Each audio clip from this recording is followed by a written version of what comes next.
Hey guys, welcome back. Welcome back. It's so nice to see you again.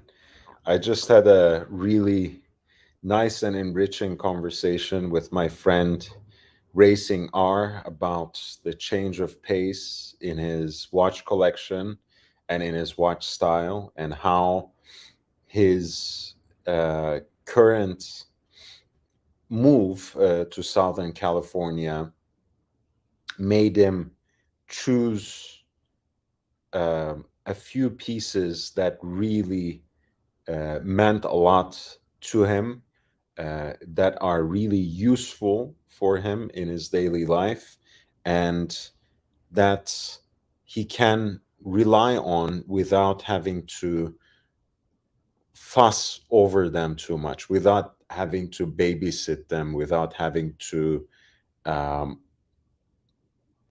necessarily entrust them with a watchmaker every so often. And I think he puts his finger on a very important point.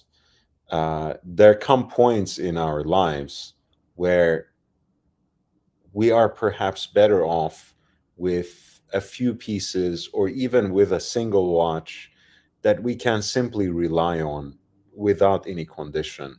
And that, to me, is unquestionably better than having 10, a dozen, or innumerable pieces that always creates a headache for you and that have a problem or two popping up here and there that you constantly have to manage.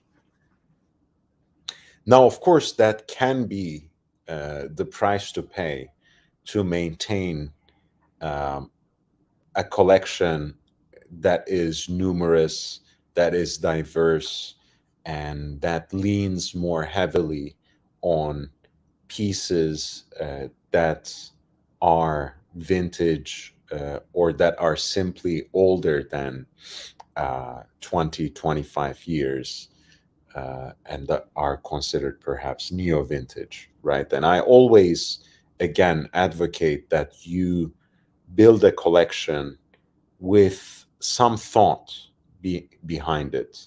You don't necessarily have to abide by uh, unwritten rules.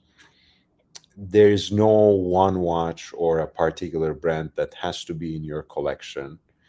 Not everyone has to focus on collecting a particular kind of complication or this or that era of watchmaking.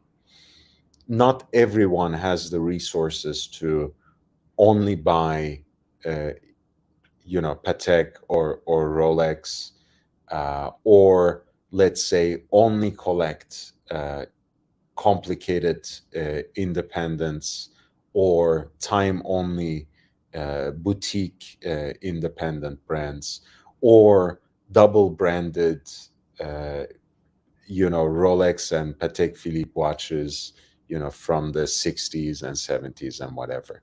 So that to me uh, might be typical of a certain era of watch collecting, but we live in a time and age, especially with all the possibilities we have to enrich ourselves online, um, on this platform specifically. We live in an age where we don't have to proceed by rote memorization when it comes to collecting watches. I'm wearing my newest watch, which is the Universal Genève Tricompax. This is the early reference um, from the 40s with the jumbo stainless steel case, so in the 37 millimeter. So what you have essentially is um, chronograph with a moon phase indicator and a complete calendar. And it is really a beautiful thing. It's a watch that I adore, and yeah, I find it very very quirky, very classy, and very sporty at the same time.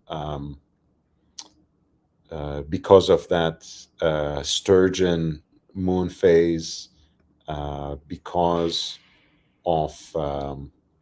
because of those diamond hands or lozenge hands, because of the oversize for the time stainless steel case. I find it very um, a very good balance between sporty and classy.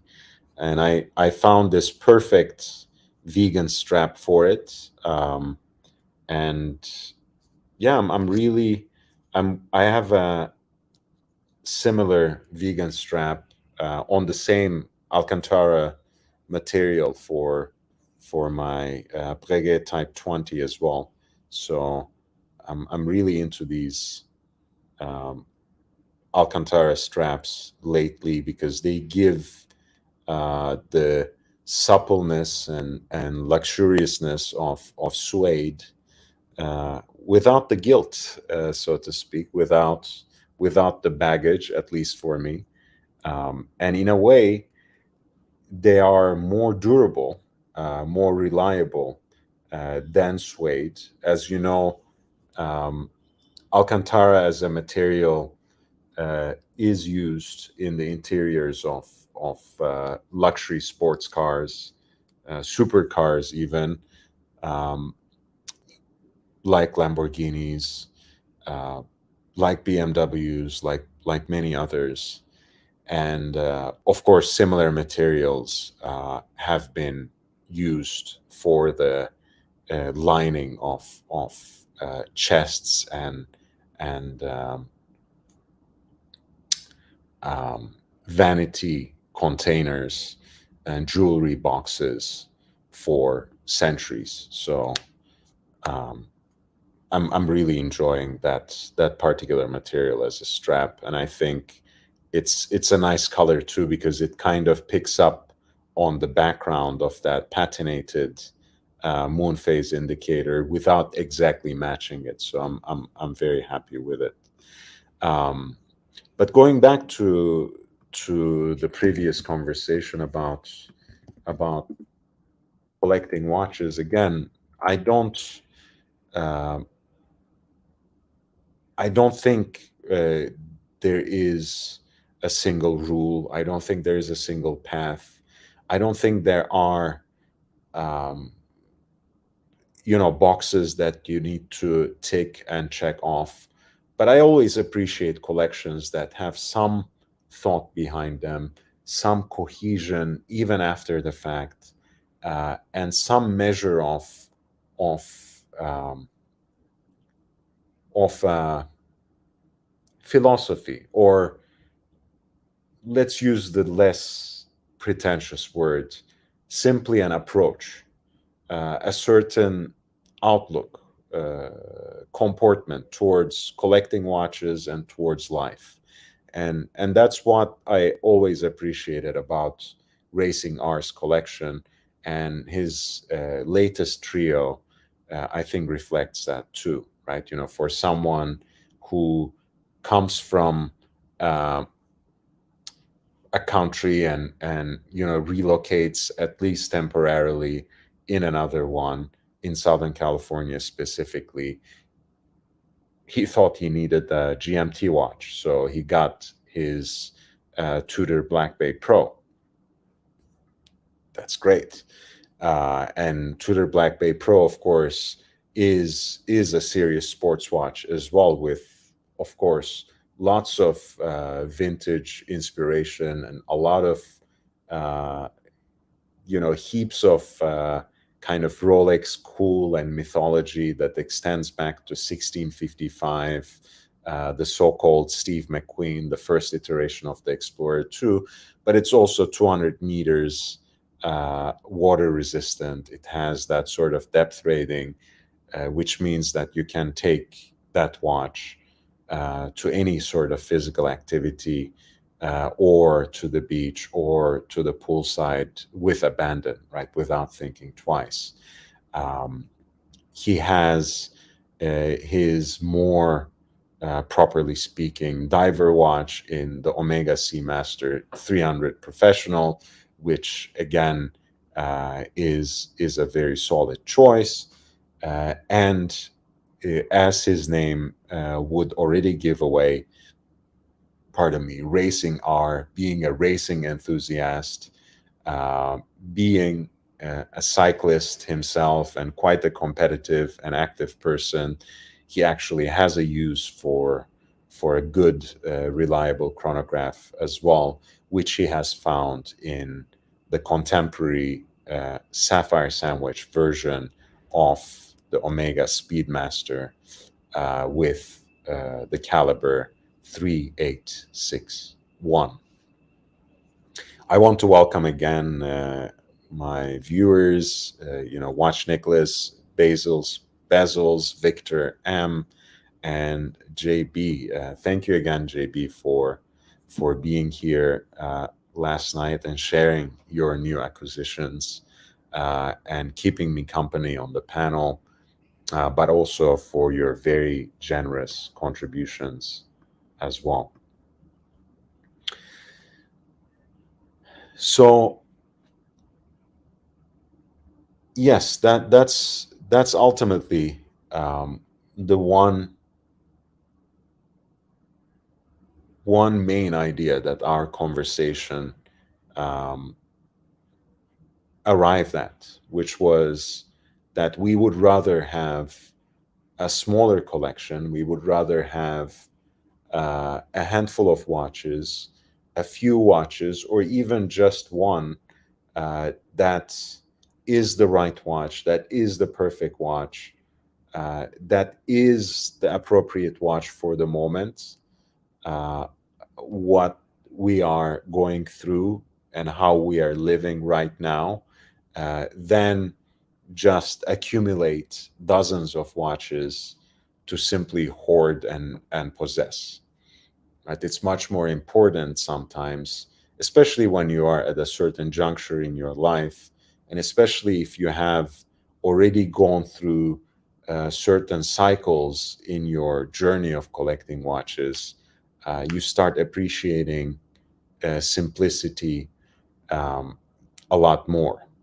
Now, again, I appreciate this, even though it differs from my approach to collecting watches, which I'm happy to talk more about as our conversation unfolds. But I don't want to simply go on my own. I'm just gonna bring up this video that uh, Big Meech has shared with me earlier, and I managed to really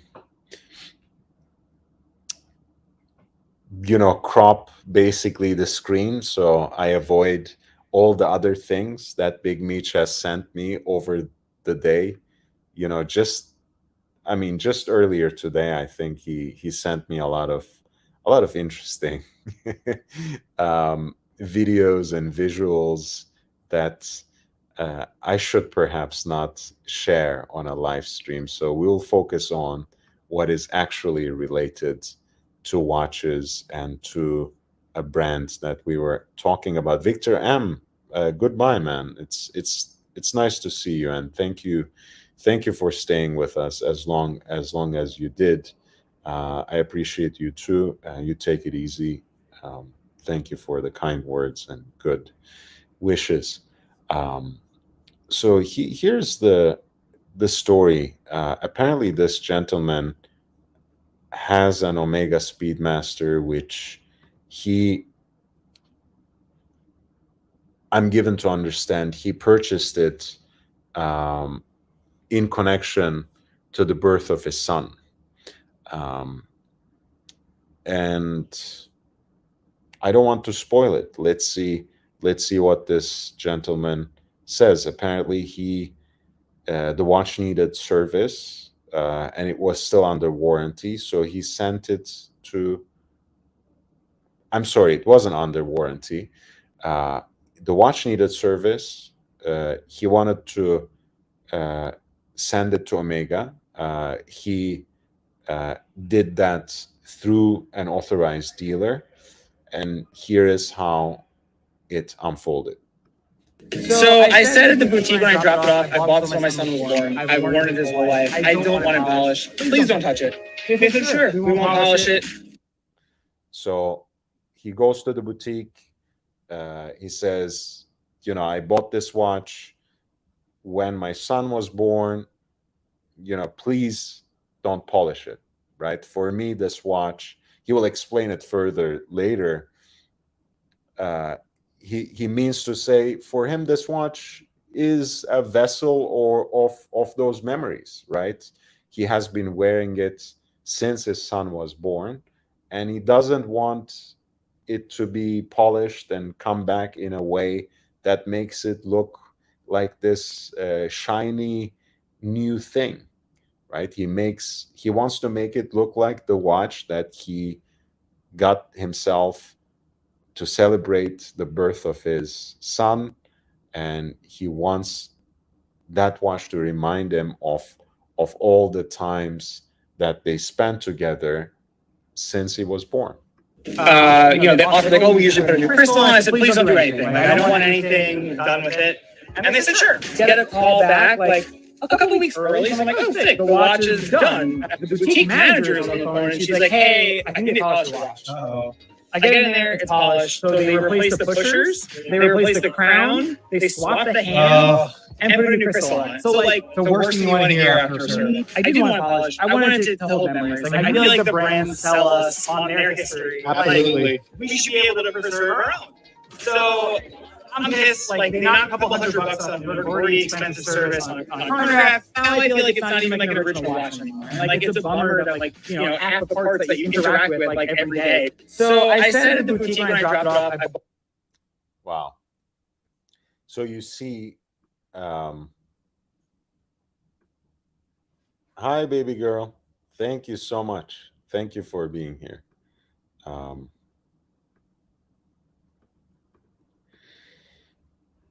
So you see, I mean, I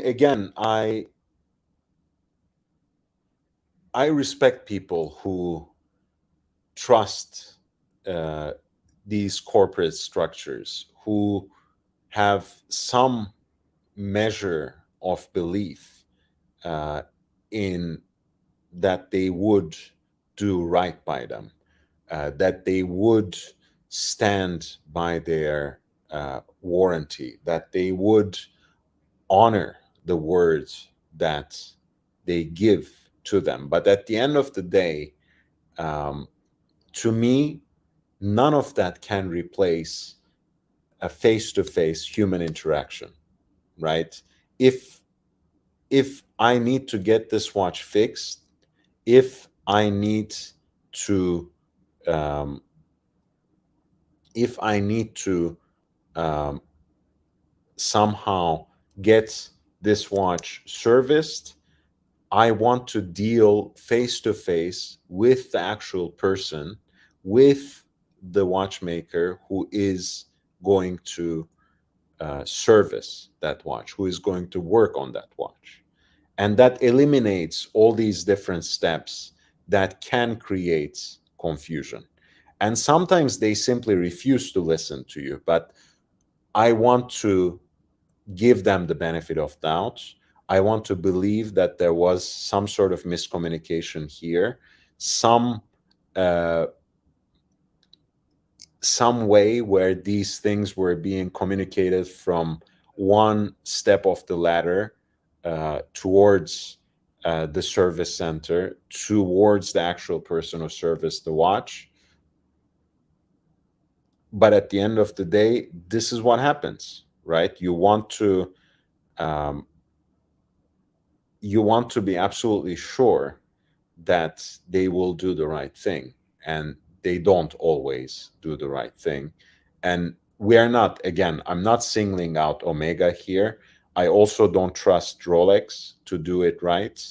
if you ever entrust them a watch that is pre 2000s, much less, any watch that is actually vintage, from the 80s, 70s, 60s, or before.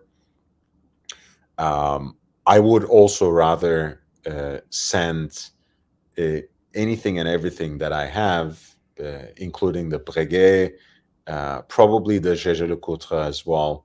I would rather trust it to my watchmaker rather than the brand itself. And I know that's not necessarily how everyone wants to deal with it, but you know, nothing is perfect. I just want everyone to understand that.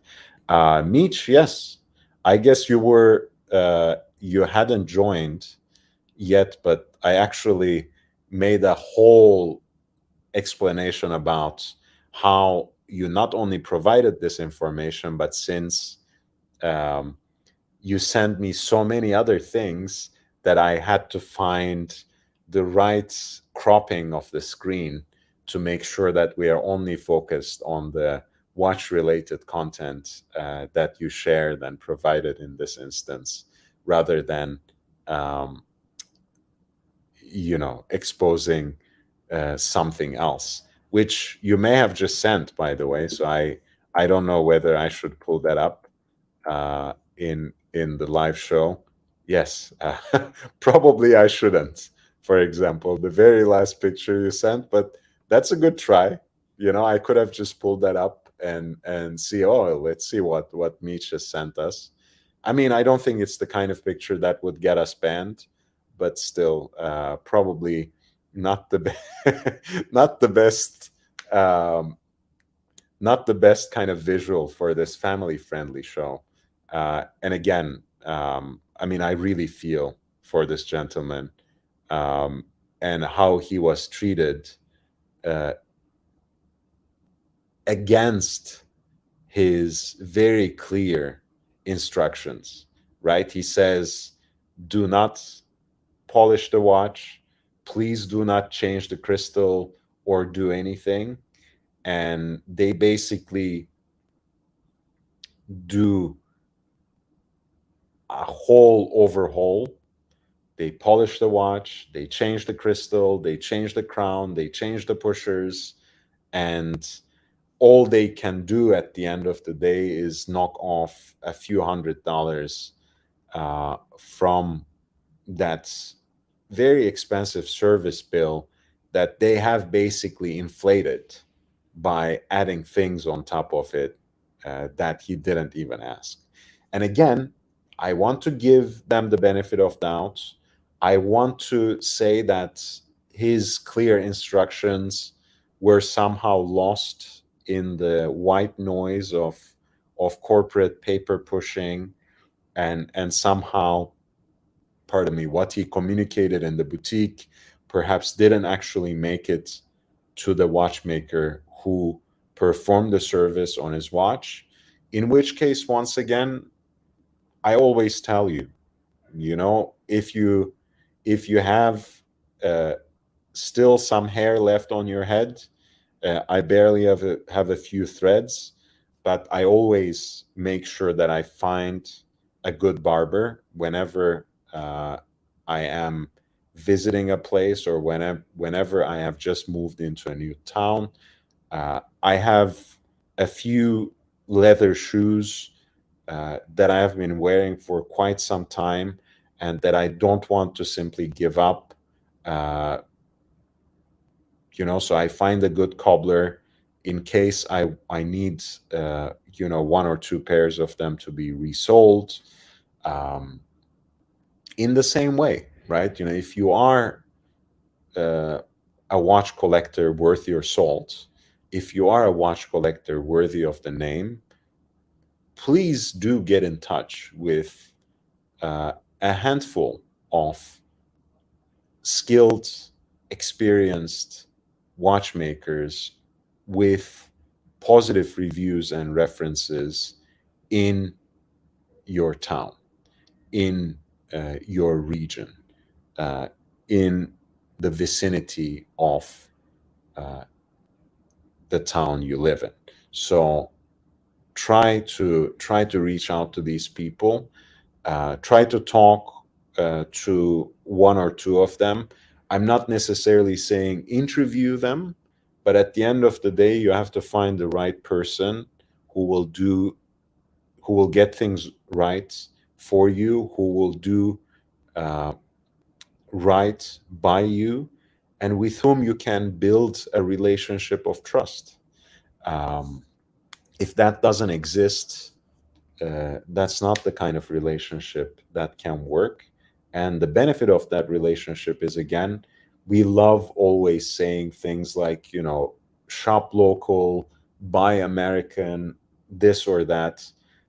Hey, let's put the money where our mouth is, right? If we really want to support the ecosystem, right, that allows us to collect watches in this country, in the United States, in our case, or wherever you live in the world, you have to make sure that these watchmakers, the local watchmakers, are getting some business, right?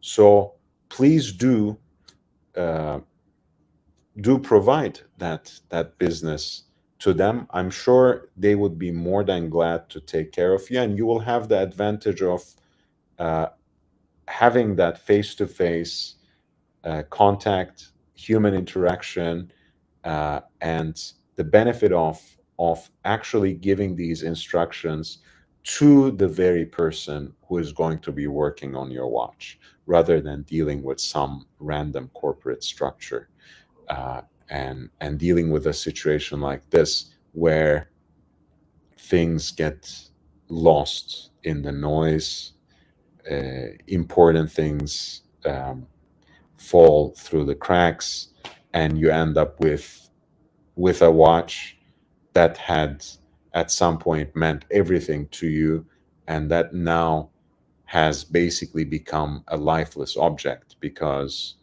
they have replaced everything and polished it into this shiny new thing, which doesn't mean anything to its original owner. What a shame.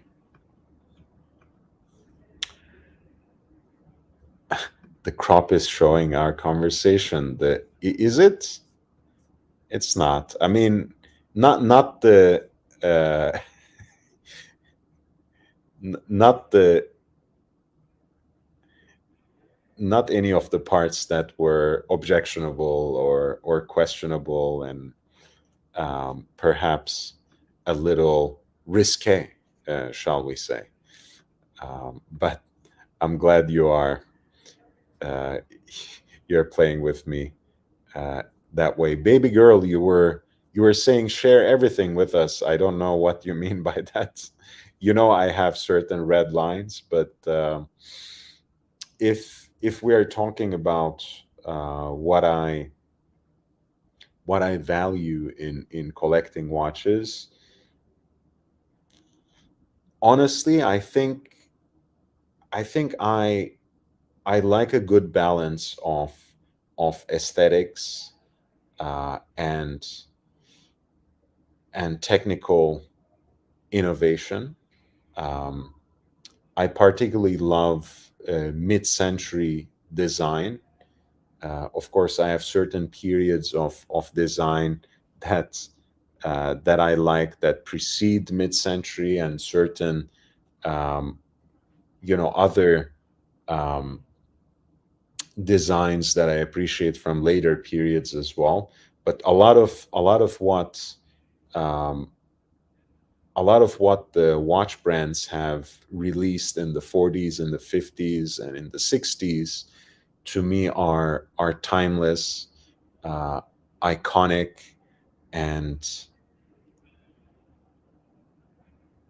really hard to improve upon. So those are always the pieces that I look for, whether we are talking about the Rolex Submariner, uh, Breguet Type 20, uh, Universal Tricompacts. All these are are pieces that both exemplify what I like about mid century design in terms of the visual aesthetics, but they're also pieces that bring to bear the importance of technical innovations that um, that were truly significant at their time. Whether we are talking about the important place that the Rolex Submariner occupies in the history and mythology of the modern dive watch, whether we are considering um, the history of tool watches that Breguet has produced, and especially the pilots' chronographs that they have supplied, among other brands, of course, to the air forces of the French Navy in the Type 20 specifications, or um, the piece that I'm wearing today in the Universal Tri-Compacts, where you have both one of the most beautiful and balanced watch faces greeting you, uh, and also, um, one of the most important complications that are being fitted into what is essentially a very small case, right? The tri-compacts in most of its other um, configurations was a 35 millimeter watch, right? In a lot of the precious metal versions, in yellow gold, in pink gold, you'll see this watch is much smaller, and I like those as well. I kind of feel that this is a little sportier, a little more present on the wrist, and gives a little more real estate for the full expression of that visual beauty that I was talking about. The In relation to the layout of all these elements, from the moon phase indicator to the complete calendar to the chronograph with the 12-hour counter and everything. Um, Mike David, hey man, welcome back. Nice to see you. So for me, that those are the pieces, and those are the pieces that I still continue to chase as well, right? That's why I always wanted a nice Royal Oak. It would be great if it were a jumbo, whether it's a 5402 or 15202, or even a 16202. All of these models are, of course, well beyond my reach, or something quirkier, mid-sized, or perhaps even two-tone. You guys know that I like watches that are a little uh, bit off the beaten path. Not too much, but just a little bit different from what everyone else goes for. Um, that's why I got my Lemania CH27 1940s chronograph in pink gold, because again, that's a watch that to me expresses the essence uh, of the modern chronograph movement. In a way, it was definitive for the 20th century, because from that minimalistic core, it's it powered everything from the moon watch to uh, the most complex and beautifully finished and masterfully put together perpetual calendar chronographs made by Patek Philippe, Breguet, and others. Um, so I like pieces that encapsulate certain aspects of horological history in terms of technical innovation in such a small package. I also like pieces, again, that speak to history beyond watchmaking, beyond uh, horological industry, beyond the world of wristwatches, right? Of course, a Rolex diver watch, like my friend Racing R was talking about earlier, uh, is precisely that, right? I've always thought about this, and I always keep repeating this, that I don't think it's a coincidence that two of the watches that we uh, on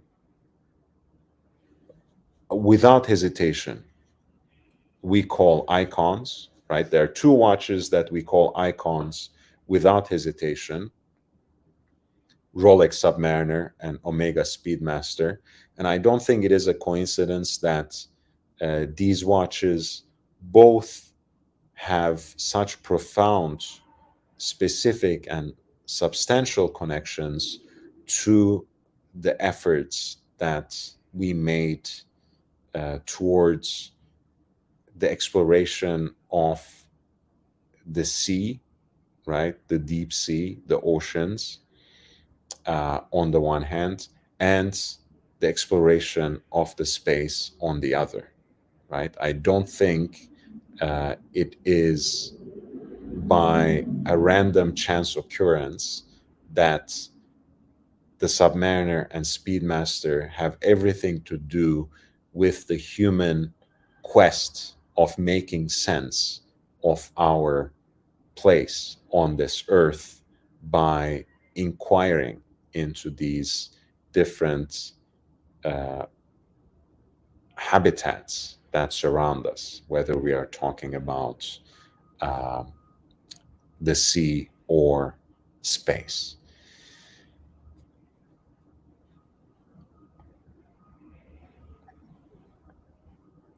So ultimately, I also like pieces that speak to that spirit of exploration, and I think that is really represented in my collection in the Rolex Submariner. It is represented in my collection by the Explorer 2 Polar, which, by the way, has its own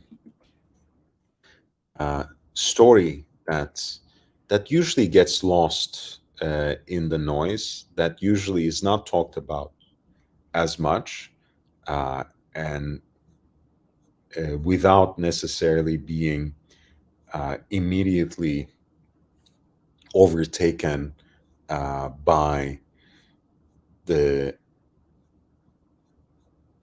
story of the explorer itself, right? The Sir Edmund Hillary and Tenzin Norgay ascent to the Himalayas. But the Explorer 2 actually has its own story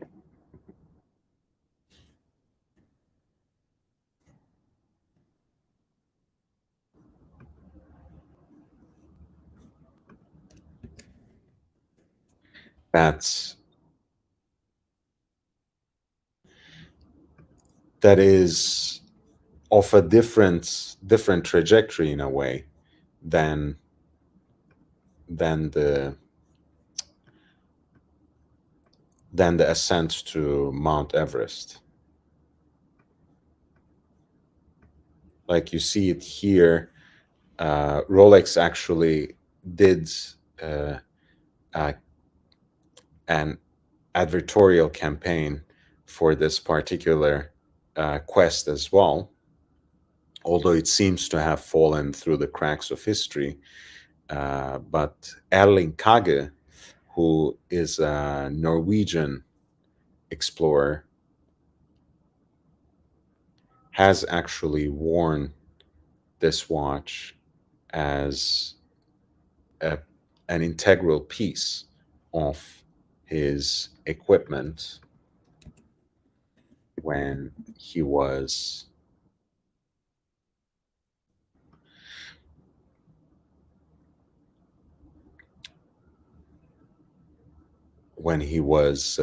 going to the ends of the earth. Um, he went to the North Pole in 1990, to the South Pole in 1992, 1993, and he also went to the Mount Everest in 1994. And he basically engraved these achievements to the back of his watch, uh, which is a 16570 Explorer 2 with a polar dial that he wore in um, on his wrist while he was accomplishing this almost superhuman feat. Um, I find it a very wonderful story, perhaps even more powerful of a story because it is forgotten, because it is not highlighted as often as it should be.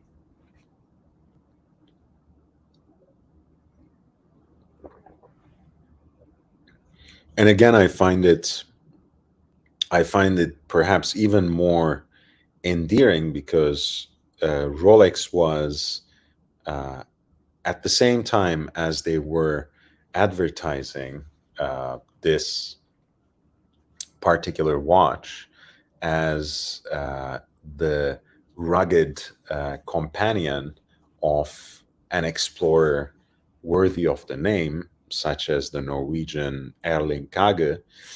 um, they were also advertising it on the wrist of a designer who was very much famous for her knitwear, right? And that's Adrienne Vittadini.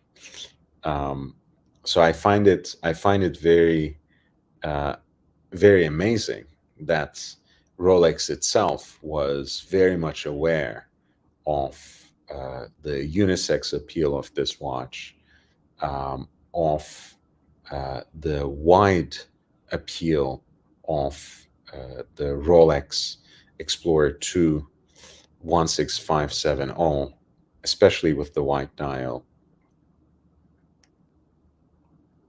It could be something that wouldn't look off and that would perform in every possible way, uh, in every reliable way on the wrist of an actual explorer. But it could also be just an elegant piece of kit, almost a timekeeping piece of jewelry on the wrist of a designer as well. So I thought that was really powerful, really telling, um, and and ultimately a very simple lesson that you can deduce from Rolex's own marketing campaigns.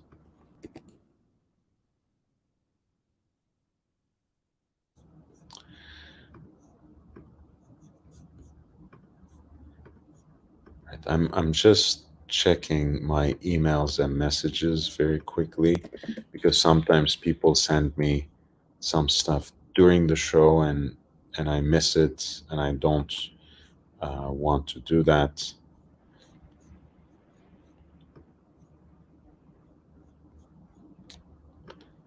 But yes, so that's the story um, of my collection of watches. Right. I never tried to simply check a few boxes. I always tried to go for what I like and what I enjoy, of course, but not in an unrestrained fashion. Always with an eye towards value, always um, with a particular consideration of aesthetics and technical innovation and practical use in equal measure. Um, and of course, also going after pieces that are recognizable as icons, a lot of times as important pieces of design that have even transcended horology, that have become recognizable and famous even beyond the world of watches. So I like having those kinds of things in my collection. Um, by the way, I had a I had an interesting item come in the mail today, so I wanted to I wanted to share that. I keep unpacking, by the way, and I'm getting my studio set up in my new place. I just had my internet connected today, so I might show up in a different setting quite soon. But I wanted to share these. I just got. I was talking about this, right? You know, since I'm still not getting a royal oak, I'm collecting these octagonal things um, in preparation of what I'm going to get soon enough. So I got this pair of cufflinks that are in the shape of an octagon, and that basically go on the cuff of the shirt in this way. And I find it very elegant and much more subtle than an actual royal oak cuffling. Um, this is in gold tone, so I'm still in the hunt for exactly something that I would like in stainless steel as well. But I was really happy with the way these were done and also finished with some engine turning on the surface of the octagon as well. So I had to get these, but I'm still on the hunt for a couple more items, certainly, but even another pair of cufflinks soon enough. Where did I move? I just moved within LA for now, baby girl. I think I need a little more time to move somewhere else. I think ultimately that's what it boils down to. I think I need to make a few more arrangements here, um, and make a final decision whether I want to actually stay on the West Coast, whether I want to stay in California at all, or um, whether I want to move back to the East Coast or perhaps somewhere else. You know, that somewhere else can may well be somewhere else in the US. Um, you know, maybe somewhere in the Midwest, maybe somewhere in the South, who knows? Um, maybe to Texas, where everything is larger than life. Um, or maybe to a European country. I don't know. I haven't made my final decision, and I'm not ready to make it either.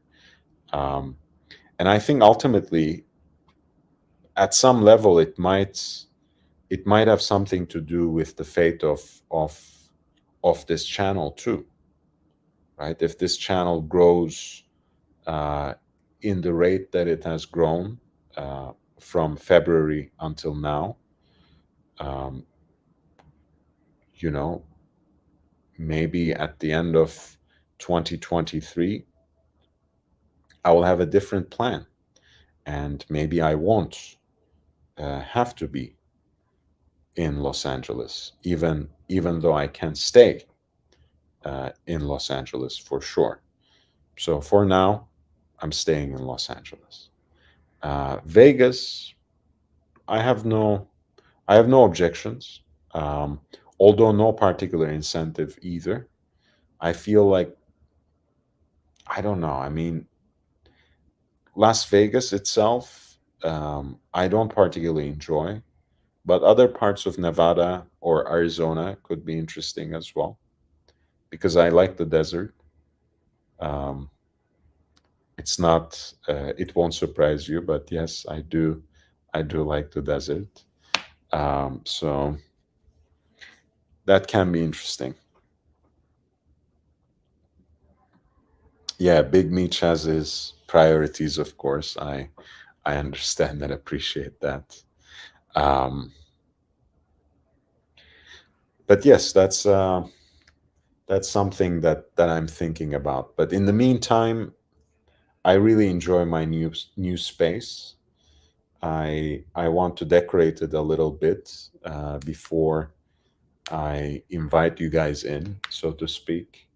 Um, but I'm basically making again a corner which is a little more thoughtful into a studio. I think I'm gonna have a nice seat, better lighting, um, not a very crowded background, but maybe a piece of art or two.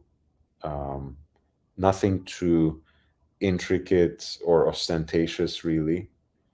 But ultimately, I want it to be a place where we have good lighting, where you can hear me well, where I can record also other sorts of videos. Something that has narrative, where I can talk to some of my um, when I can talk about perhaps some of the pieces in my collection with closer shots. So I'm probably gonna get one of those lights as well, where you can mount your phone, so it can shoot a video from above.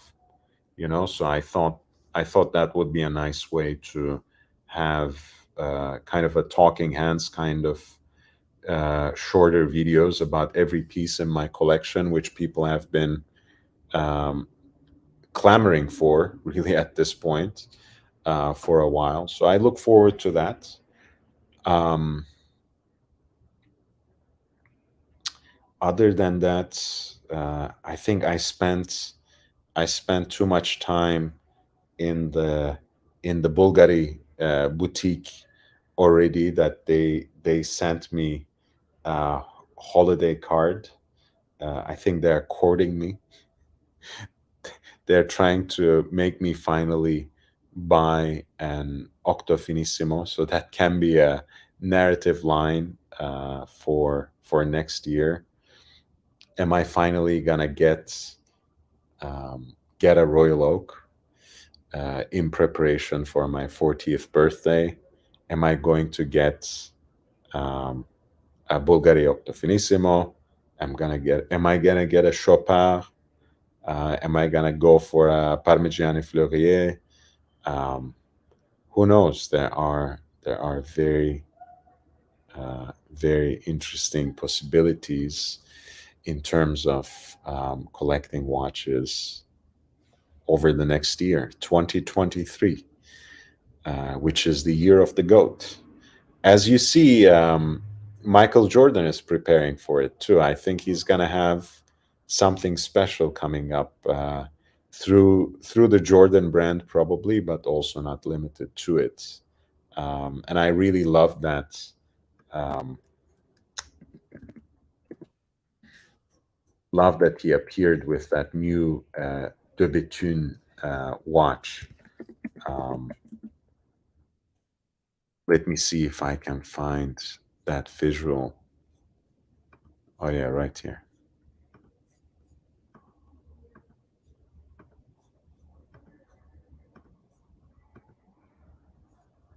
You see, I mean, you see the shirt 23 with Roman numerals and like a panther, um, and the DB 27 Titan Hawk on his wrist.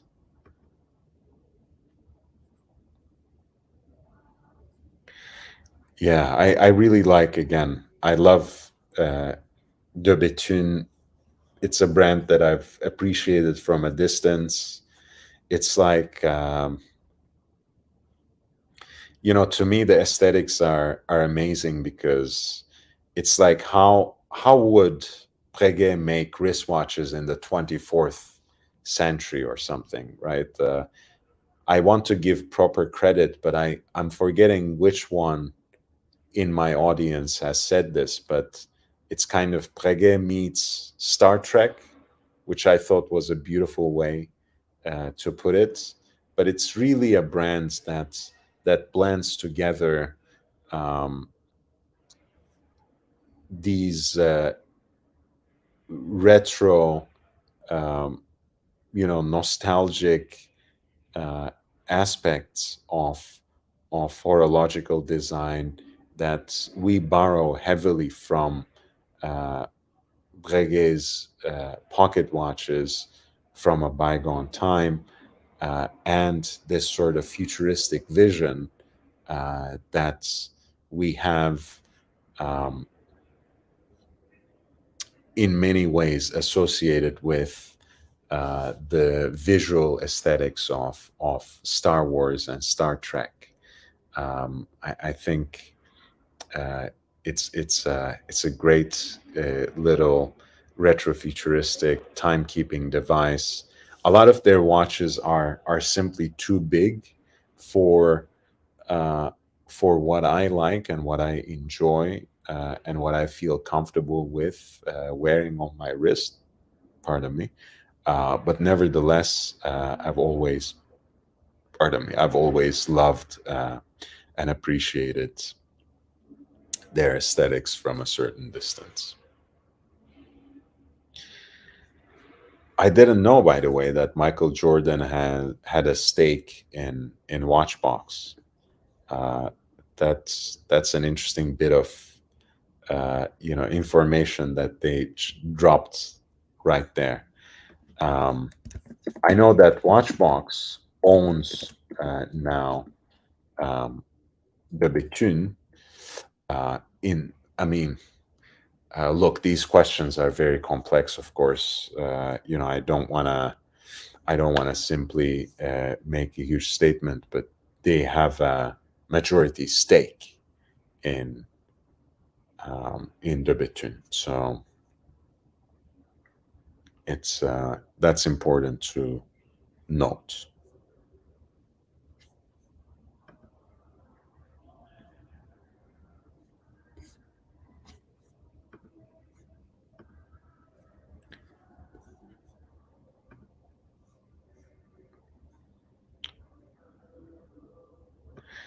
JB says, "Do you wear Jordans?" I have a few. I have a few Jordans. I have the Roy Jones sneakers. That was a pair of sneakers that I've always wanted to get and that I finally sourced a few years ago. I have a lot of Nike boxing shoes, which I love wearing. Um, of course, for the proper activity. Um, and I have a couple of other Air Jordans, but nothing too fancy, too collectible, or too interesting. Um, but yeah, I mean, I love Jordans, and I love a lot of the merch as well, a lot of the um, apparel, so to speak, beyond the shoes.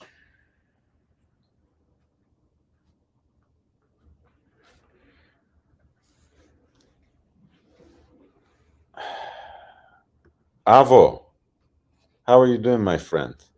Uh, Avo says, get the Octo and pocket the cash instead of the Royal Oak.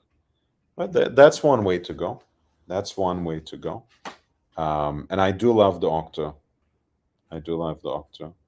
And by the way, baby girl, you absolutely are right. I was wearing my favorite pair of loafers today. I do like I do like a nice pair of shoes.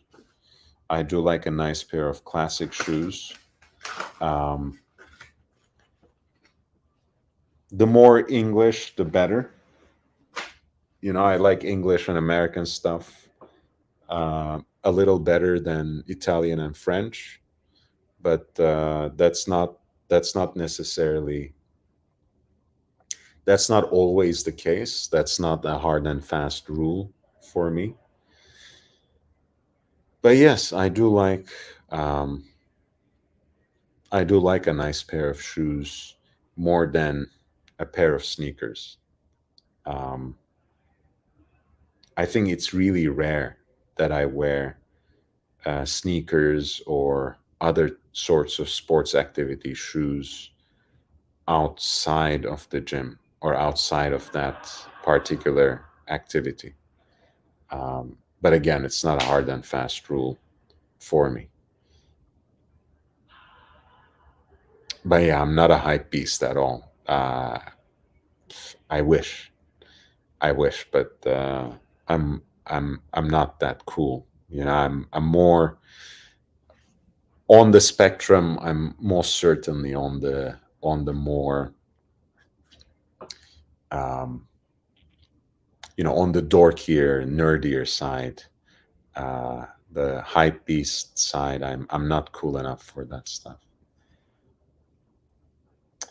Bob NYC says Crockett and Jones. That's a great brand. I know they have their handmade great as well, but by and large, they make great uh, benchmade, uh, UK English style shoes that are not outrageously expensive, right? Um, a lot of people might think, look, when it comes to a pair of leather shoes, how I justify it still, and I'm trying to wean myself off anything leather, so I'm treading very carefully, um, no pun intended. Um, I'm trying not to buy any new shoes or belts or even watch straps more recently. Um, but the virtue of a good pair of leather shoes is actually very simple. I mean, the calculus is astonishingly simple. If you get a good pair of shoes, um, they can be resold 2, 3 times, sometimes more, but I think 3 times is a good guess to have. Um, and they will last you uh, 10, 15 years if you take good care of them. That's not always the case with a pair of sneakers that you wear. But if you have, let's say, 3 decent pairs of leather or suede shoes that you take good care of, um, and that you keep in a certain rotation, you can easily wear them for the next 10, 15 years, if not longer. I have a couple of pairs of shoes in my in my rotation that I've been wearing for more than 20 years. Um, and for the I mean, from a perspective of sustainability, that's incredible. That's incredible. What if I understand, again, you might have to pay five, 600, even $1,000, possibly more, for for leather shoes of a certain quality and make. But sit down and actually calculate, in the manner of my good friend Aussie expat, um, how much you actually wear those shoes and how much they cost you on a yearly, monthly, and even daily basis, it comes down to really a comical amount.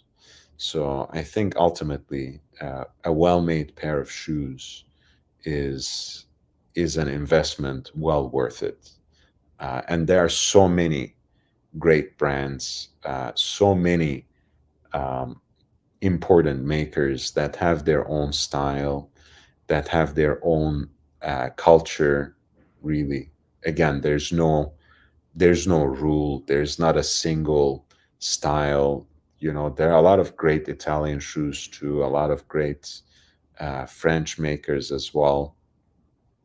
It doesn't have to be all John Lobb and Cleverly and Gaziano and Gerling and Crockett and Jones and Edward Green and Alden, etc. It doesn't have to be only uh, a handful of brands that express English or American style. There's so much when you broaden your horizons, in terms of Italian makers, in terms of Spanish makers, in terms of French makers. It's an entire world. I mean, I can easily think of a channel uh, that's only about shoes, and I think that's already been done. Except he has expanded his portfolio and become something quite different and something much larger, in fact. Um, but we'll get to that. Let me grab a quick drink of water and take a quick break, and I will be back with you shortly.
I I always hesitate to come back because I see you guys are having too much fun without me in the chat.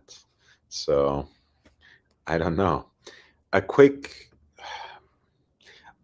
it's just water this time, GB Vol. I'm not drinking today. I'm realizing that um, I haven't really seen the inside of a gym or really exercised in a rigorous way in the last month.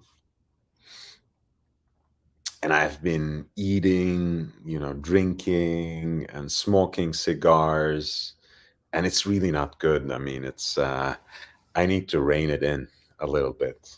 Um, so I'm trying to at least watch what I'm eating and drink a little less so I can still preserve my girlish figure.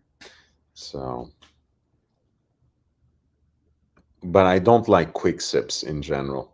Right? I like nursing my drink. I like savoring my drink.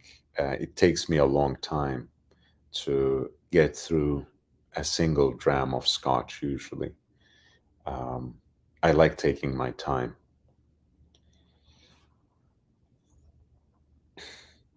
It did, it did, and this new one has it too. It's just I haven't found I haven't found the time. Uh, More lately, it's just with the move and being in New York. Um, Physically, I just felt very exhausted and depleted, and I felt just being in open air, walking around, clearing my mind was a little more appropriate.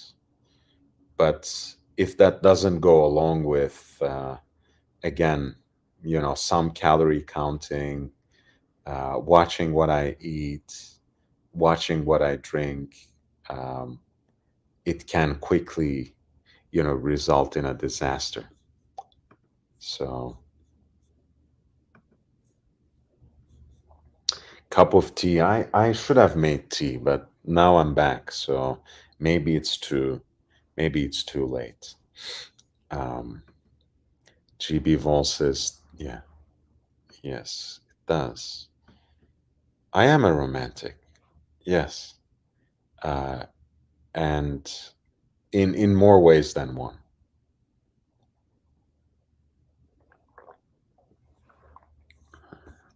Aiden is a big fan of Rolex, as we see.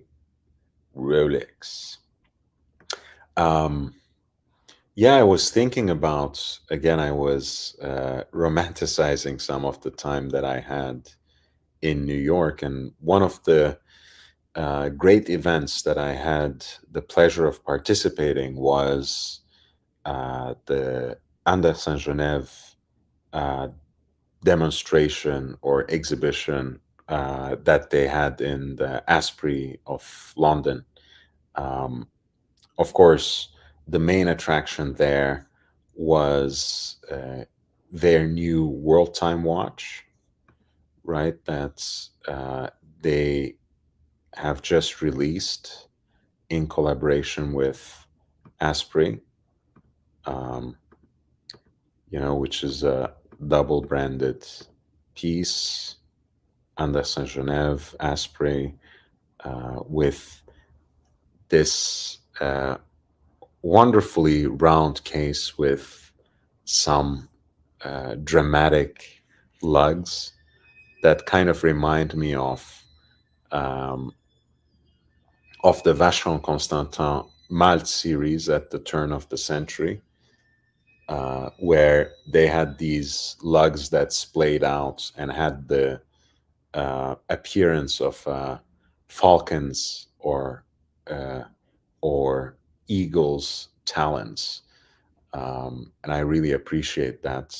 I don't know if that was in their wheelhouse or part of their inspiration. I really don't care. I just think this is a beautifully designed case at any rate. Um, I love the way they have that secondary crown um, to rotate the city's ring, very discreetly lodged at 9 o'clock there, sitting flush with the case. Um, and I also appreciate the fact that they have their, very special 21 carats blue gold at the center of the dial, decorated in a pattern that's uh, very evocative of Asprey's own heritage, right? You can see these sorts of uh, argyle or diamond patterns all over their items. Whether we are talking about crystals or other sorts of decorated pieces that they retail. This was the centerpiece, of course, but since Monsieur Eschliman was there and he is the co-owner of the brand, he had also brought um, two more pieces with him. One was uh, the this world timepiece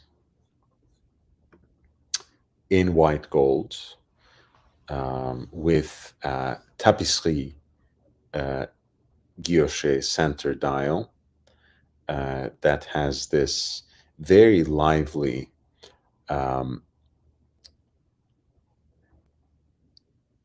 appearance at the center of the dial that evokes something nautical, something related to the sea or the ocean, and that is really italicized, of course, with this beautiful bezel that is set with baguette cut aquamarines.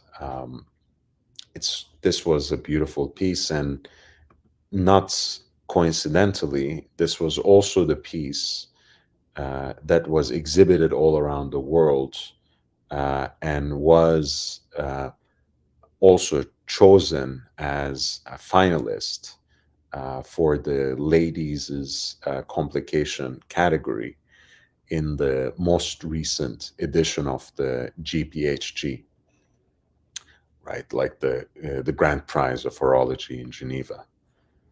And you can see here, it also has this beautiful hinged case back where you can glimpse into that full rotor world time movement, where you have the same proprietary 21 carat blue gold as the rotor weight, and it is decorated in the exact same way off the center dial.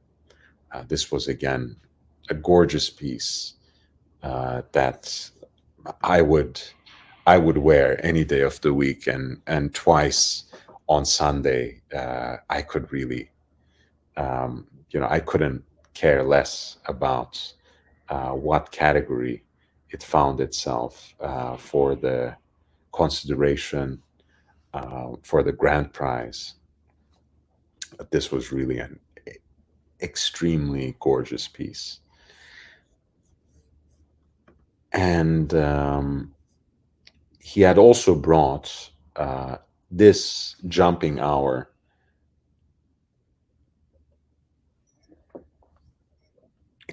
this jumping hour watch with him. This was a piece that they had released to celebrate the 40th anniversary of Andersen Genève as an independent maker, as a watchmaker. And I thought it was really stunning. This was a platinum piece, so very substantial, very beautiful, but also very simple and pure. On the other hand, um, and it was a nominee for uh, AIE finalist in the Métier d'Art category in the 2020 edition of the GPHG. It was nominated for a prize in artistic crafts, which it didn't win, but I think it certainly deserved to be up there. It certainly deserved to be part of the conversation. And I think the jump hour complication really gives free rein to the artistic imagination of the maker. And it enables full expression of the artisanal craft that distinguishes independent watchmaking today. You can therefore say a lot about the manufacturer's creative vision and about their mastery of the traditional watchmaking arts simply by looking at their jump hour piece, right? That's certainly the case with LUC Chopard's Quattro Spirit 25, which was incidentally their way of celebrating uh, the 25th anniversary of the Fleurier manufacture for LUC Chopard. Um, an incredible piece with um, an extensive power reserve and this stunning enamel dial. I urge all of you to take a look. This is also the case, of course, with Alain Gonzone's Zeitwerk, right, which uh, has this very strong Teutonic vibe, of course. It's not only a jump hour piece, but it has the full digital expression of time, right, between hours and minutes. And the date version even has this very unique way of displaying the dates on the periphery of the dial as well. And it has almost this sort of retrofuturistic steampunk kind of aesthetics that I think um, give you a very full grasp of Lange's unique character and approach as a watchmaker, and here you see what Anderson Genève is really about. This is the, in this instance, Anderson Genève 40th anniversary jumping hours. The unique magical lozenges pattern is intricately and masterfully woven into their singular 21 carat blue gold dial through the art of hand guilloche. And apparently, to apply this particular pattern, they have to use three different machines, three different Rose engines, and you can see how many different facets there are on that watch face. The way it catches the light from all these different angles on that 21 carats heat blued gold dial is quite a thing of beauty. Um, and that's the jump hour there. Uh, these are the minutes on the subdial. Actually, there's no seconds hand or no expression of seconds in any other way. 1980, 2020, and this is the Anderson Genève 40th anniversary jumping hours in platinum, which was actually my absolute favorite among all these watches that Monsieur Monsieur Eschliman had with him.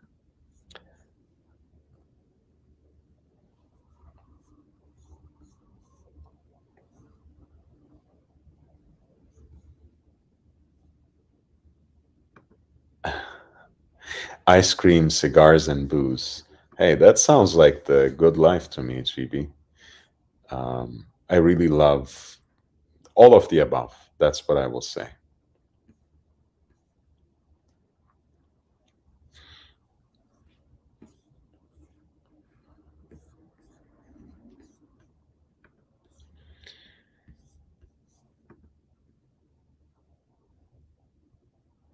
Yeah, these are a few Royal Oaks that that I have put on when I visited Material Good before I left New York. Um, this to me an absolute. This to me is an absolute classic. 14790. It is the. It's basically the best expression of the mid-sized Royal Oak, if you ask me. Um, it will also scratch an itch if you feel like you absolutely need a centrally deployed seconds hand. It's in 36 millimeter. Unlike many other mid-sized Royal Oaks, it actually has a pretty substantive octagonal bezel.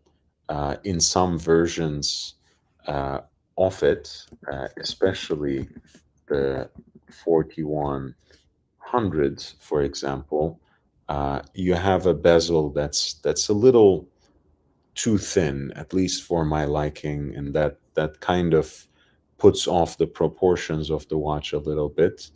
But 14790 um, is really a great watch, and it wears really well with that 36 millimeter case with the integrated bracelet design.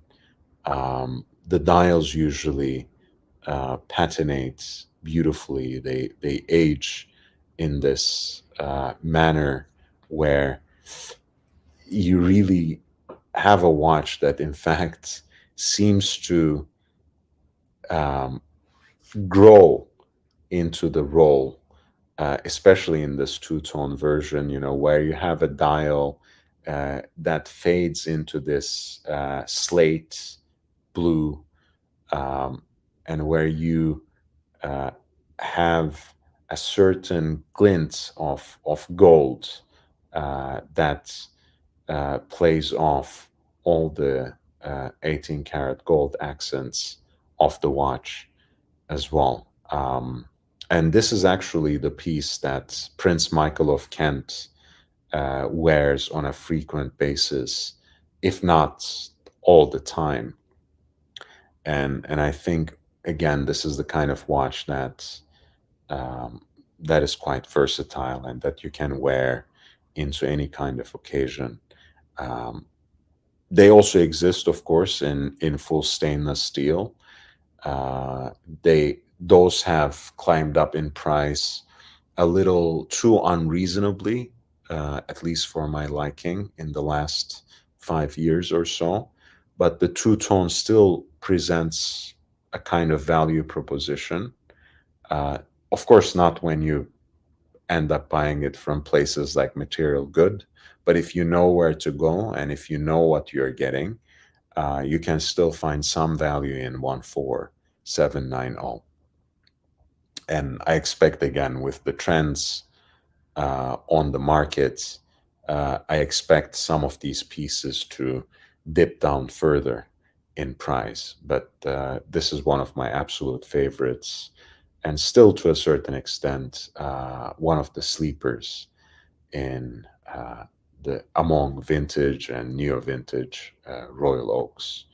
I also tried a piece that was a little more different.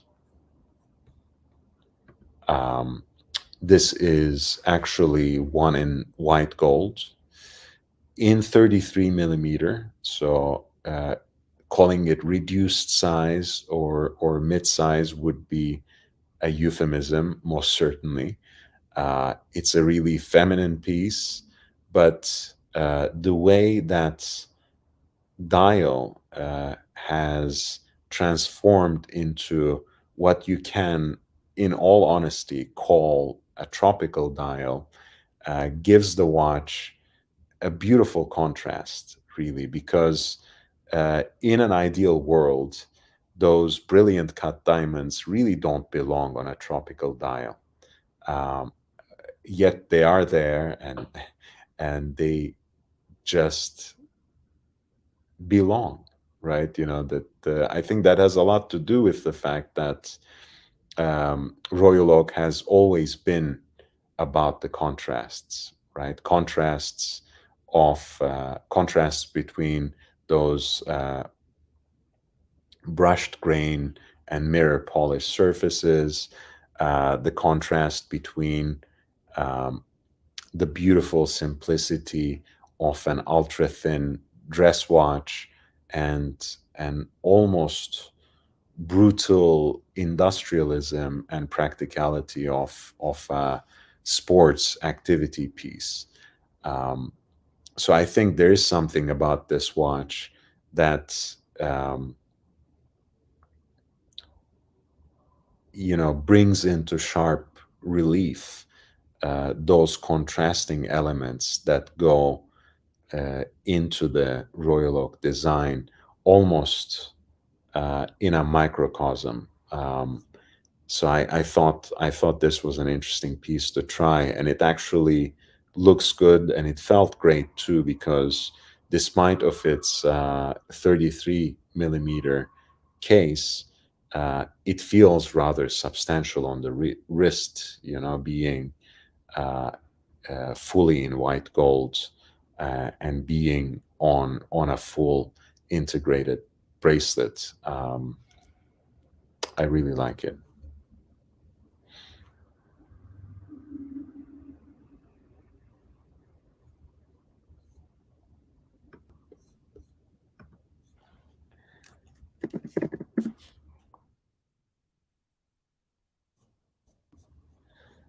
And I actually also tried Patek Philippe Nautilus 3710 on that occasion as well. This was in Material Good 2. Um, this was a piece, when it first came out, um, didn't quite hit the ground running.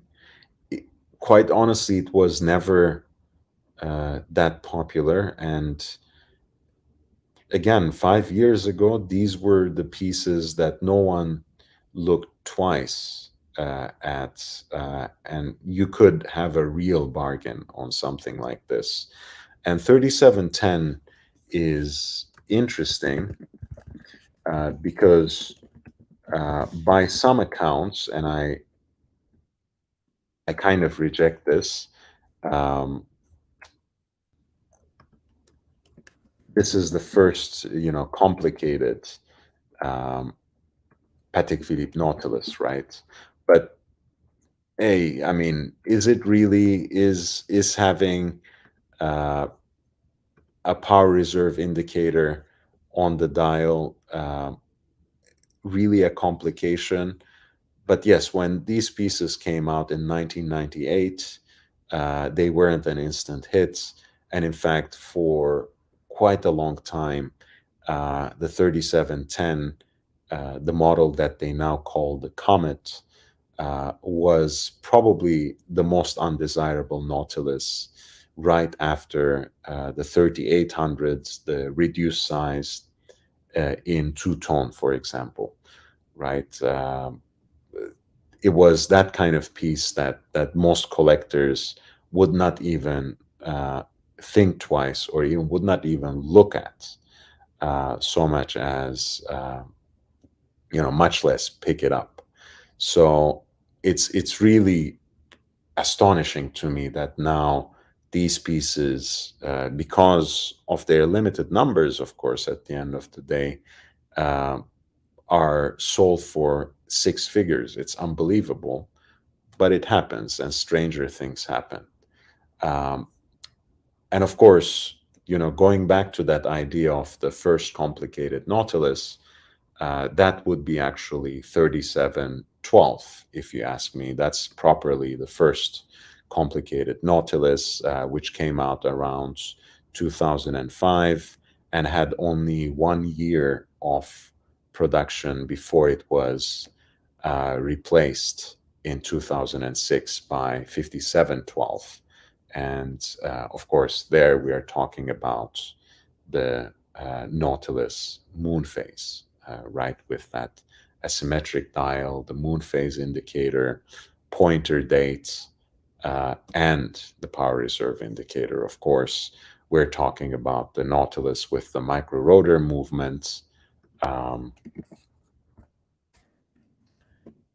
which in and of itself, of course, has an important part in Patek Philippe lore, right? The caliber 240 was, in fact, um, designed by a watchmaker who worked at a certain point in time for Universal Genève, uh, and presumably took part in making the movements for such watches as the Universal Pole Router, and it was a gentleman by the name Gérard Beret, and uh, it's it's something that um, appears, of course, all over the place now in Patek Philippe's catalog. You know, from perpetual calendars to these kind of pieces, like the 3712 or like the 5712. Did I ever get the bronze Tudor? No, I did not. I did not. I ended up getting this instead, basically. I still might. I still might get it. I haven't decided, honestly. I feel, yeah, I really like this watch. I really like Black Bay 58, period. But I'm not sure if I really want to get one myself. I think it could be a great watch to mark a certain occasion. Um, I might just get one, um, or maybe two, with the professor, and get it engraved at the manufacturer, perhaps, which is the only thing they do in the manner of customization these days, at least for the average customer who is not doing a bulk order. Um, so maybe if I reach a certain kind of special milestone with the channel, um, like 5,000, 5,000 subscribers or something, I might do something like that. But not right now. I'm not even sure if I have any specific projects of getting a watch, getting another watch. I think I'm good for now. I might still end up getting something through the course of next year, but probably not. As always, I have, two or three watches that I've been pining for years, that I've been studying, for years, that I've been uh, trying to source for years. So if the timing is right, if some of those watches uh, dip in price, which makes it an attractive deal to me, which makes it a genuine value proposition for me, I might just go for it. But I don't have any particular plans of getting a watch, and I might just ride out 2023 to see how the market goes, because my expectation always was that there would be very attractive deals to be found in the first quarter of 2023. But again, without giving any sort of investment advice, um, by the trends that I've been able to follow, I can basically tell you, uh, as an educated guess, that the prices will actually continue to dip um, all the way down through the year. So, again, stars need to align for me to get another watch. I'm not rushing towards anything. I'm broke, as they like to say.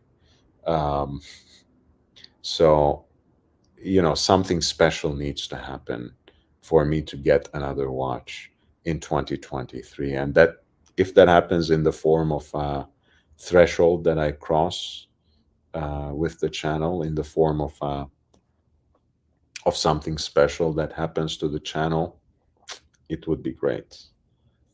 Ooh, I take this as a compliment. Saad, I love you, man. It's so nice to see you. Jump on a little bit. Maybe we can.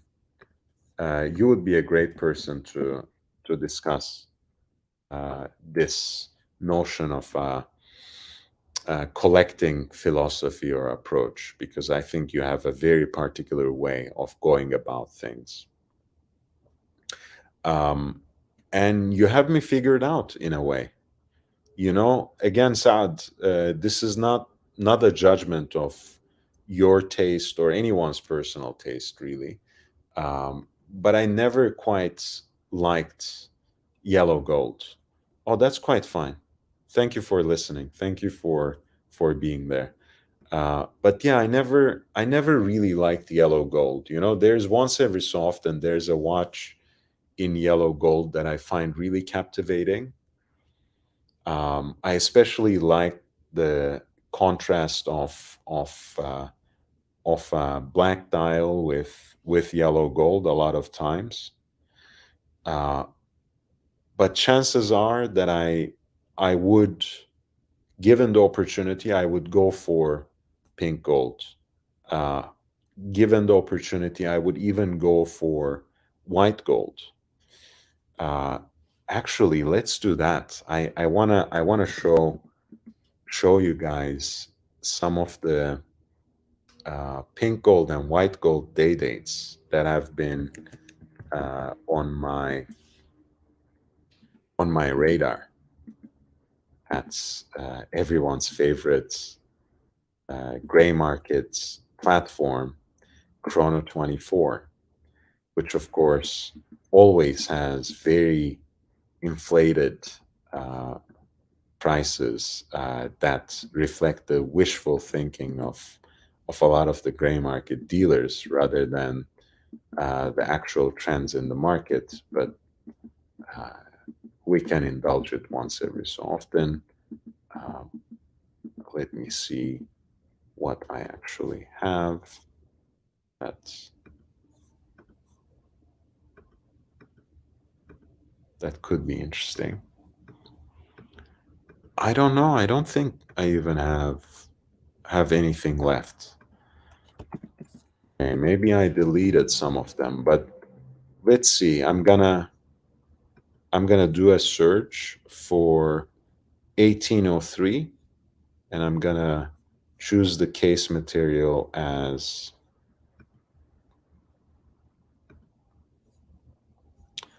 only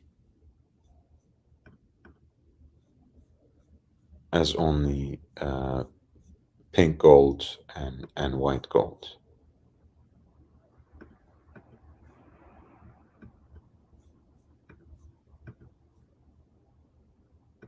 Hey, everyone loves Saad. Look at this. JB, Big Meech, salutes General Saad. And yeah, love Saad, man. So Saad says 1803 rose was true, the only true rose gold Rolex made. With their 6-digit reference number, the hue changed to a slightly muted tone. That's a very interesting observation. Um, but yeah, I want something on the bracelet, of course, even though traditionally a lot of Rolex day dates were sold on leather bands with uh, Rolex buckles with the coronet on them in the matching material. But I always prefer something on a full bracelet, even though look at the, I mean, look at this beautiful tone of the pink gold.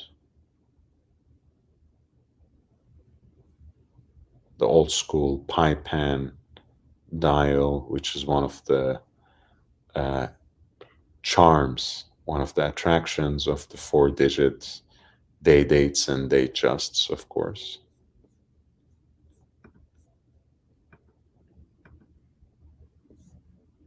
And you can see, this is matching pink gold, pardon me, buckle. Um, let's see, this seems to be a nice piece. 1803 pink gold champagne dial, full bracelet.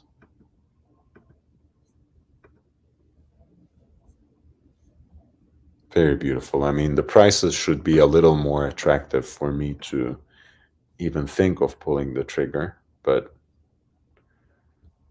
this is a nice one too. Very no nonsense, very plainly beautiful with the so called Buckley dial, right?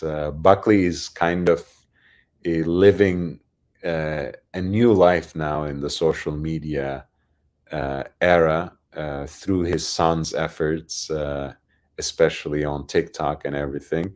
But the New York based watchmaker, um, John Buckley, uh, at some point was such an avid collector of these particular uh, kind of day date and date just dials with painted Roman numerals. Um, the people at Rolex forums basically started calling these dials Buckleys or Buckley dials. So that's where the name comes from. That's where the name Buckley dial comes from. And Tuscany Rose is the moniker of John Buckley uh, on the internet, on various social media. Yeah, this is a gorgeous watch.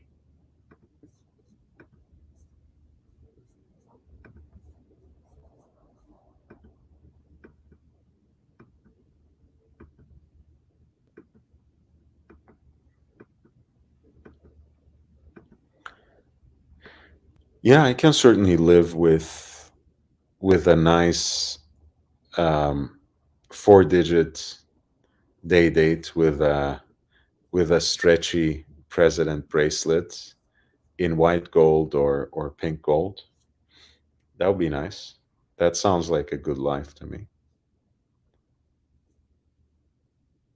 Yeah, it's still again, they need to they need to become a little more attractive for me to even think of pulling a trigger.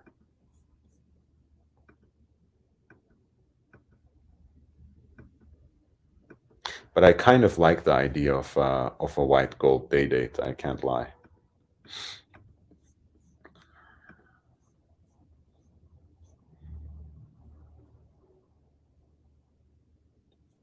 Ooh, that's an absolute class watch. Wow.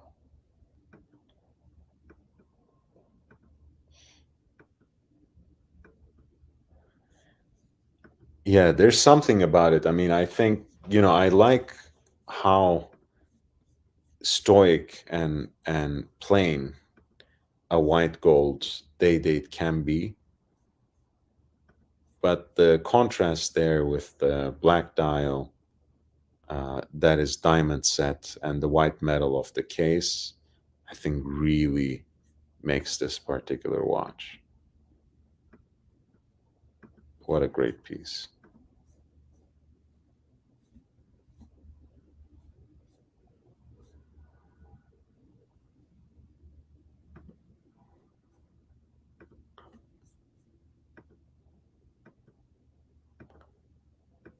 This seems to have oxidized in a very particular way, which I don't really like, but nevertheless, it's interesting.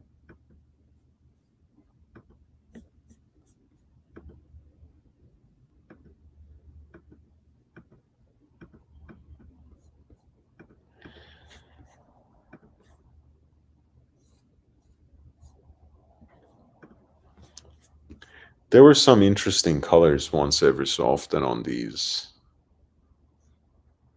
but unfortunately, we don't really see them among these examples unless you go into, into a different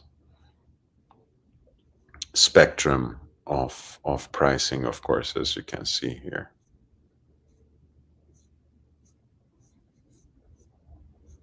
But yeah, this is pretty interesting, right? Diamond sets, salmon dial on a white gold, 4 digit.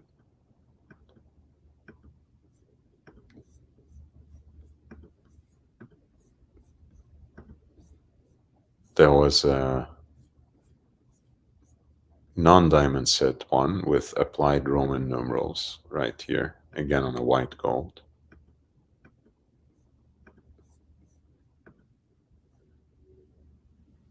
Yeah, otherwise, a lot of them are either silvered, champagne, sometimes black, and mostly blue.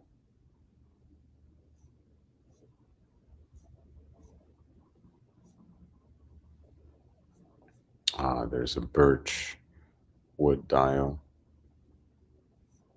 another birch, smoked green, bloodstone, and then a lot of price on request stuff. Yasha, how are you doing? Um, I don't understand how a 4 digit day date is 15 to 20K and a 4 digit sub costs literally twice as much. They have been falling. 1680, if you're looking for red writing, that still costs a pretty penny.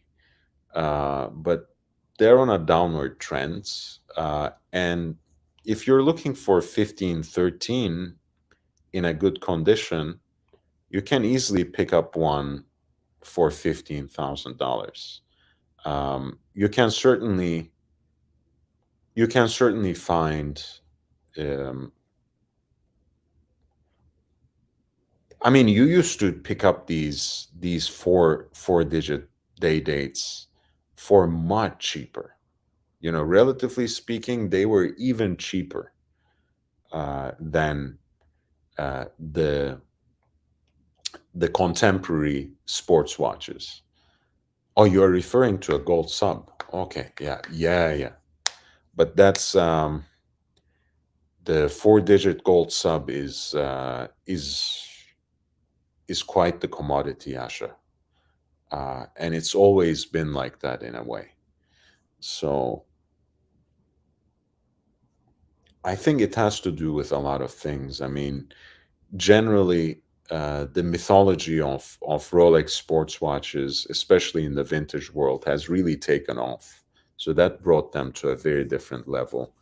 And add to that the important point that JB uh, notes here, that you in fact have the day dates in 36 millimeter and the sports watches at 39, 40 millimeters, which are simply more preferable to the tastes of a lot of contemporary watch collectors. So ultimately, I think all of these factors add up um, to what you have just noticed there, where you have a 4 digit gold sub costing almost twice as much as a day date.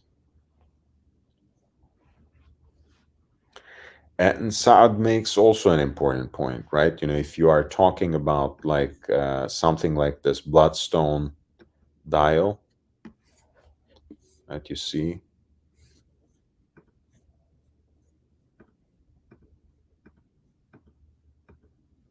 you are probably expected to pay, in fact, a few times the amount that they're asking for a gold sub. All right. I think unless there are any special requests, unless there's a question that you would like to ask, an issue that you would like to raise with a super chat, I think I'm going to close in about 5 minutes. But I'm going to ask you to hit the like button. It really helps. It gives me that minimal exposure, helps me push things forward, get a little bit more of a priority in those algorithms. So please upvote the stream, hit the like button. Um, Please subscribe if you haven't already, if you have just chanced upon this broadcast. Um, please subscribe to the channel. I'm here uh, every day with live streams and with other kinds of content related to watches and style. So stay tuned for more videos. 2023 is going to be a great year.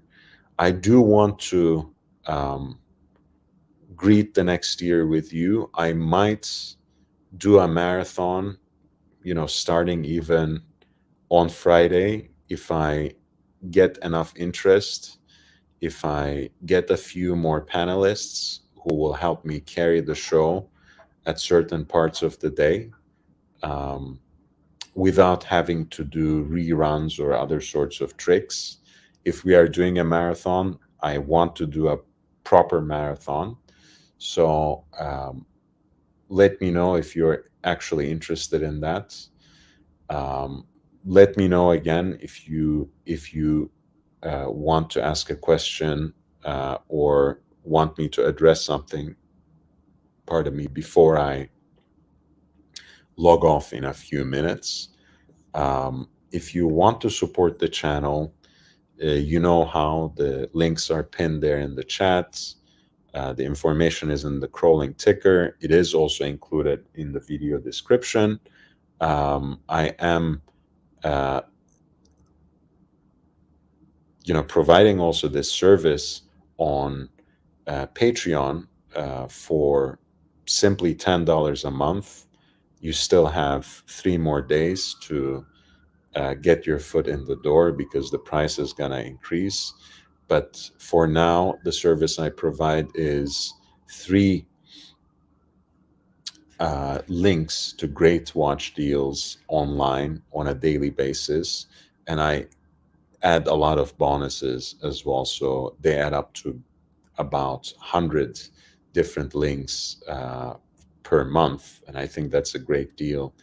And a lot of times they are genuine value propositions, of course, but the more important thing perhaps is how I group and direct these particular watches. They're always addressed to a specific category, um, and help you really learn more about watches that you perhaps haven't ever come across or haven't looked at carefully. So, a lot of times that ends up being very educational and informative as well. Um, and again, you will have a direct line of communication with me on Patreon, which will help me, in fact, address your needs on a more specific basis, on a one to one basis. Uh, Ultimately, again, if you state your preferences, if you tell me more about your aspirations and yearnings in the uh, horological market, of course, I will come back to you with suggestions that are tailored toward your needs. And that's already a service I provide. I will expand these services with the next year, but they will also start costing a little more. I'm thinking of $15 a month now, but if you want to be grandfathered into the next year at the current rates with my current crop of subscribers, with my current crop of supporters on Patreon, you still have 3 more days to subscribe. And I think it's a very good deal. And you will have um, also helped me build from the ground up.